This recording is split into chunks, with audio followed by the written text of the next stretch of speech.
ये वही पुराना बजट है जो पिछले 10 सालों से हम सुनते आ रहे हैं, जहां पर शब्दों के अलावा न गरीब को कुछ मिलता है, न किसान को कुछ मिलता है, न मध्यम वर्ग को कुछ मिलता है। बार बार सिर्फ किसानों और मध्यम वर्ग सिर्फ शब्दों के लिए ही।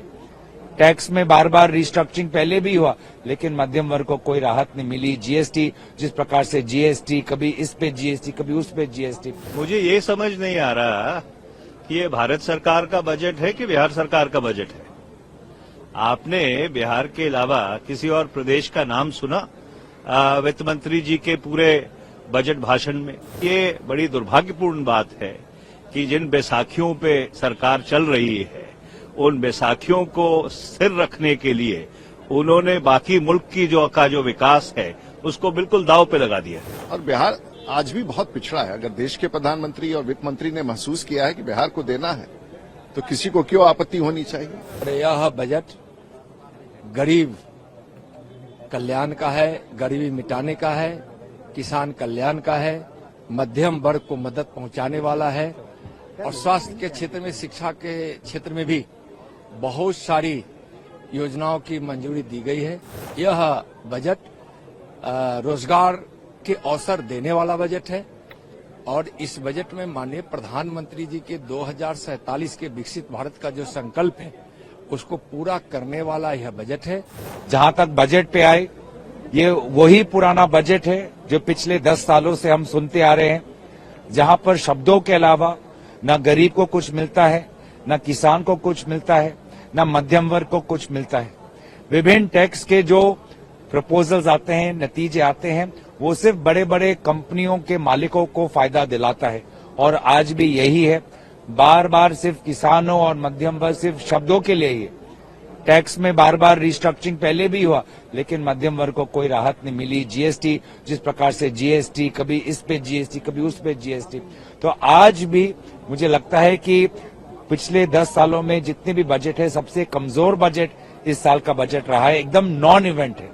This budget is a non event. Sir, लेकिन 12 लाख तक जो छूट दी है कमाई, इसको बड़ी राहत देखिए, कोई इसमें कोई साफ साफ उन्होंने कोई डिटेल्स नहीं दिए हैं।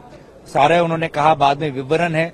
सरकार का ये एक पुराना खेल है कि वो दिखाते एक है और जब आप बारीकी में जाते हैं तो देखते हैं कि इसमें कोई फायदा नहीं हुआ है। तो ये एक वही परंपरा है, एक ढोंग है, एक जुमला है। जब आप बारीकी में जाएंगे, जो हमारी प्रेस कॉन्फ्रेंस आज शाम को 5 बजे होगी, उसमें सारा कुछ स्पष्ट हो जाएगा। मुझे ये समझ नहीं आ रहा कि ये भारत सरकार का बजट है कि बिहार सरकार का बजट है। आपने बिहार के अलावा किसी और प्रदेश का नाम सुना वित्त मंत्री जी के पूरे बजट भाषण में? तो जब आप देश के बजट की बात करते हैं तो सारे देश के लिए उसमें कुछ न कुछ होना चाहिए। और ये बड़ी दुर्भाग्यपूर्ण बात है कि जिन बैसाखियों पे सरकार चल रही है, उन बैसाखियों को स्थिर रखने के लिए उन्होंने बाकी मुल्क की जो विकास है उसको बिल्कुल दांव पे लगा दिया। मिडिल क्लास को लेकर क्या कहेंगे सर? जो well, the tax proposals will have to be studied carefully. Right? The finance minister has made certain assertions. Those assertions would have to be looked at. The fine print would have to be looked at. And then only, would you come to a determination. But in nutshell, I would again like to reiterate, was this a budget of the government of India or was this a budget of the government of Bihar?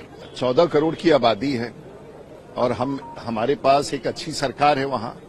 और बिहार आज भी बहुत पिछड़ा है। अगर देश के प्रधानमंत्री और वित्त मंत्री ने महसूस किया है कि बिहार को देना है, तो किसी को क्यों आपत्ति होनी चाहिए?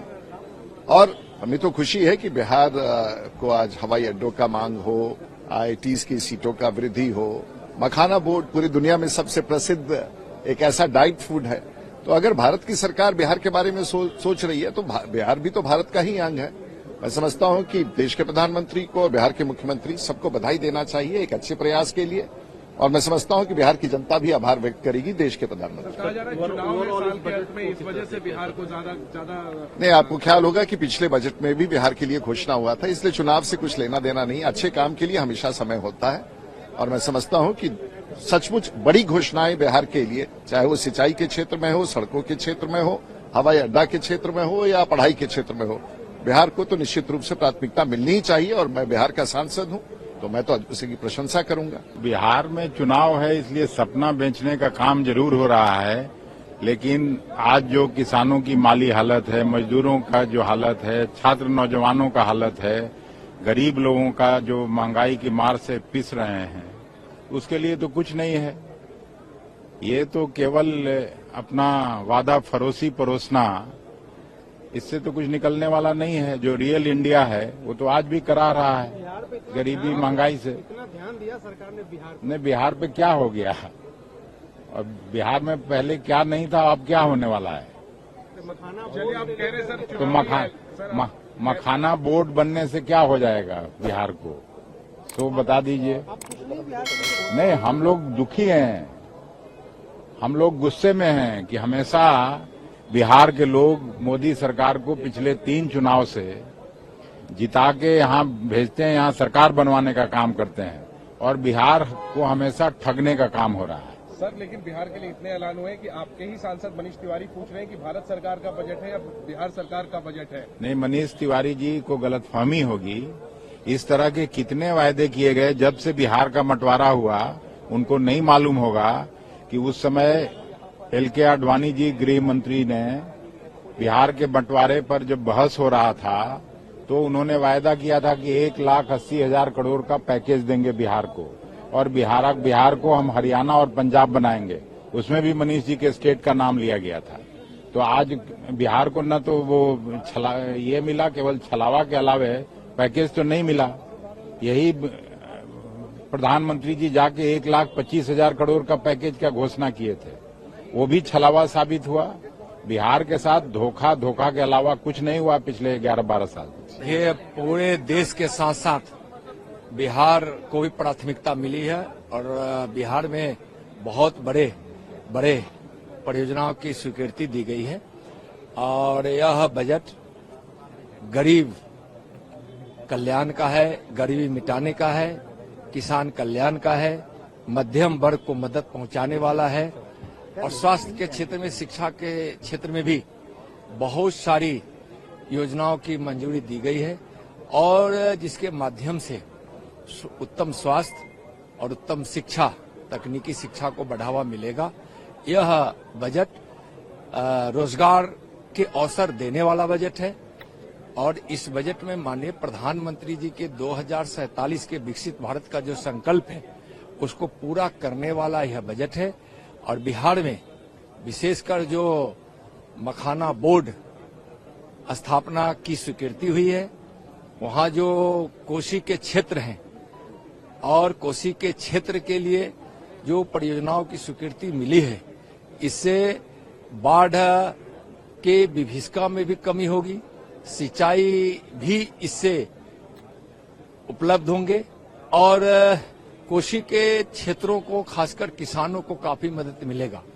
वहां ग्रीन एयरपोर्ट की भी जो स्वीकृति हुई है, उसके अलावा वहां बहुत सारी ऐसी बातों को बिहार के विकास को देखते हुए, बिहार की स्थिति को देखते हुए, वहां के बिहार के विकास के लिए और बिहार के कल्याण के लिए माननीय प्रधानमंत्री जी के नेतृत्व में आज जो माननीय वित्त मंत्री जी ने जो बजट में प्रावधान किया है, इसके लिए माननीय प्रधानमंत्री जी को और वित्त मंत्री जी को बहुत बहुत बिहार वासियों की ओर से बहुत बहुत आभार।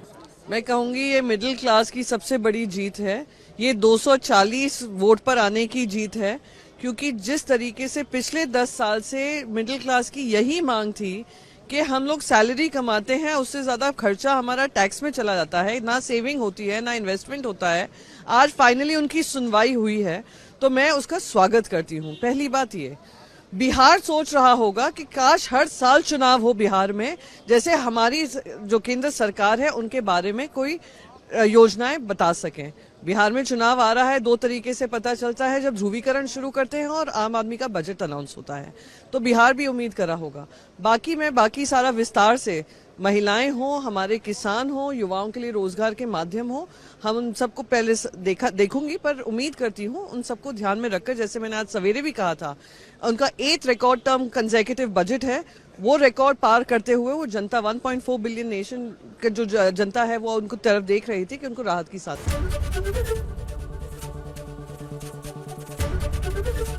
ABP गंगा, खबर आपकी, जुबान आपकी।